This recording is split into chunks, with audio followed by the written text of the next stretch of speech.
I guess one of the reasons that sort of draws me to street photography is, I mean, I live in the city centre, and one of the things that interests me is these kind of fleeting urban encounters that we have kind of every day, especially when you live in the city centre. I mean, most of the strongest emotions that I feel throughout the day are actually out on the street, whether it's feelings of sort of lust or disgust or desire, or kind of empathy. And it's a way, I guess, somehow kind of acknowledging them, or recording them, or getting them down somehow. And for me, it's the kind of easiest way, for me to record them.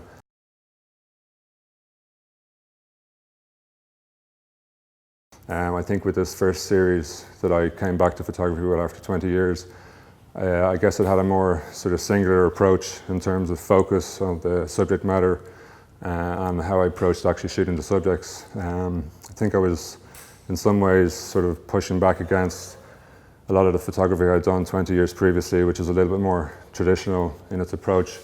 So with this work, I think it became about what wasn't in the frame.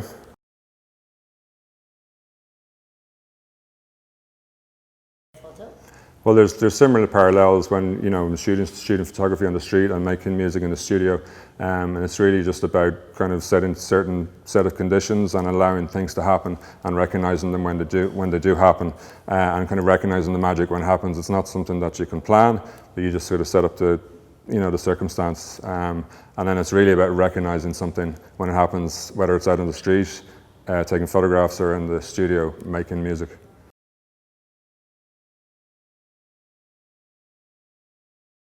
So this is the first set of photographs, or first series of photographs that I shot outside Dublin, the first non-street photography I'd done.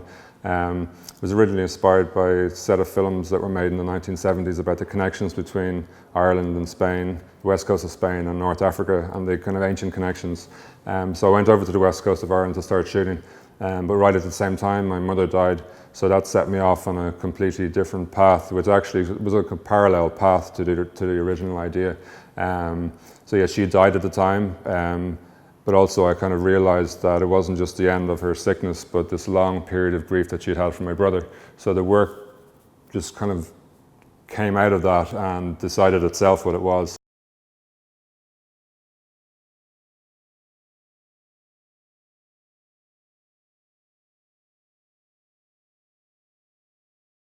So Made in Dublin is a 9-screen work, and it is a collaboration between Eamon Doyle, myself, Kevin Barry, the Irish writer, and David Donoghue, who's done the sound and music for it.